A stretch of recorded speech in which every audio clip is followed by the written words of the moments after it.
Ayan, ang aking rice bread yan, guys. Imbento na naman si Ateng.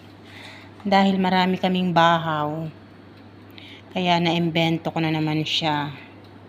So, yung rice, i-blender ko.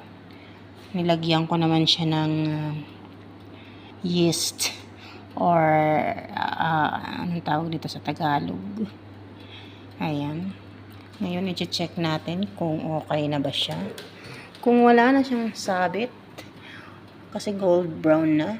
Ayan, okay na. Wala na siyang sabit, guys. I-check pa natin. It's so very hot. So, okay na siya. Ma-brown na siya. Baka nga sunog na. I-off na natin. O, diba?